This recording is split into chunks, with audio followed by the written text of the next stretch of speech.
Take a 90-mile-an-hour golf swing and you hit down on the ball 3 degrees versus hit up on the ball 3 degrees, you will get 15% more distance by hitting up on the ball. Because we need to hit up on the golf ball, and we need to make sure we're not increasing loft. And some reasons why you may not be hitting up on the golf ball, and then you can go ahead and become that longest driver. So one of the reasons can be just the conceptual idea of hitting up on the golf ball that might feel wrong. Other things that can make you hit down on the golf ball generally are swing plane. So if your swing plane tends to be steep, it's very hard then to back up enough to hit down on the ball.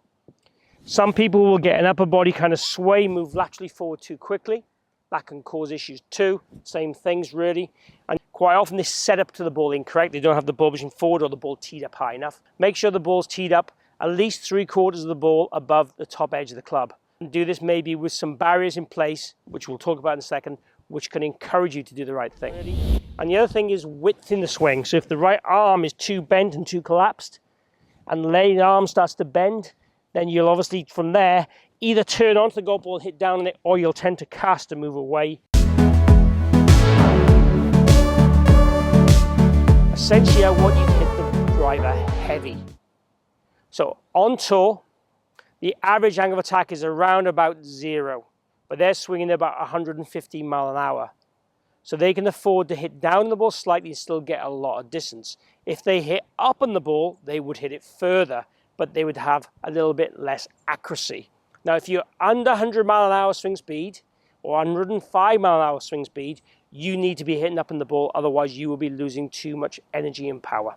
So for those guys, 105 mile an hour or less, you need to be hitting it fat. Yeah, that's right. I want you to hit the driver fat. We won't actually hit a divot, but what I would like to see is the club almost touch the ground. As long as the radius isn't too low, the club will kind of skim the ground or just dodge the ground around about 3 to 4 inches before the golf ball. I've got that dot about 5 inches behind the golf ball.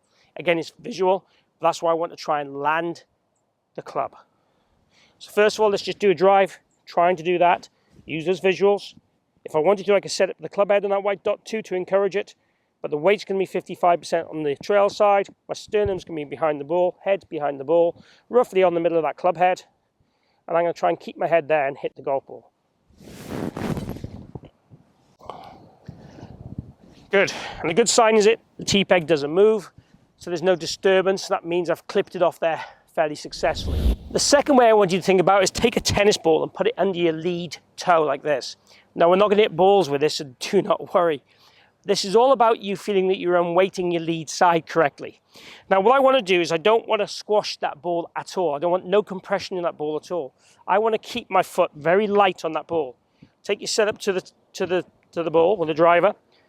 At the dress, feel that there's no compression in that ball. And now in your backswing, feel again there's no compressing.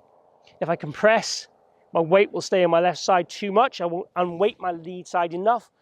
And again, admittedly, we want in the normal world, let's say 60 to 70% of your pressure to be on the trail foot at the top of the swing.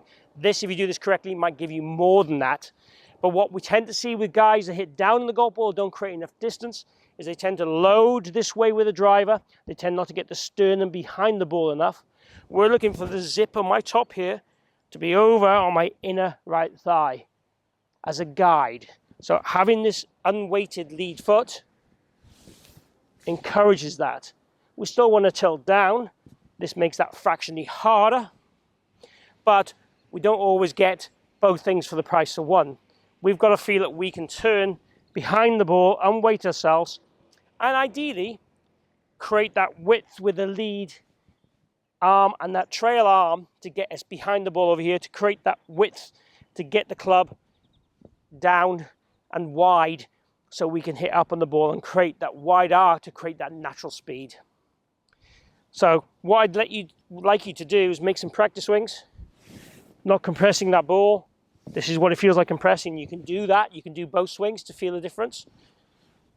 Unweight that ball. Shift the tennis ball away. And then feel you're going to go and hit one with that unweighting feel.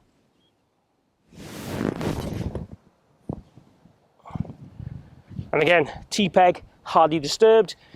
Felt wider for sure. The last thing I want you to do, and to save you using extra equipment, just get a tennis ball, put it out in front of you again. This is an oversized tennis ball. It's from a Chuck It device, which I use for teaching. It's like a dog walk-in throw stick thing. But I put that, if you look at it, about 2 club head widths in front of that tee. And the object now is I'm going to try and clip the ball off the tee without making any disturbance on that tennis ball. Again, this is very effect driven. This is very much going to affect where you are at contact, not why you're there. What we've talked about in the last couple of things is obviously getting the setup right, getting the width and weighting. Those things help. The reason why you might find this hard, the white spot and the tennis ball are very effect driven. They're the things that are going to help change you immediately and hopefully make a difference immediately. And they will encourage you to change the reasons behind why you can't get it by the very fact that you're achieving this. The other things to look at, as I said, would be club face and plane. We're not going to cover that in today's video, but those are other things you could look at if you do all this and you're still hitting down on the ball.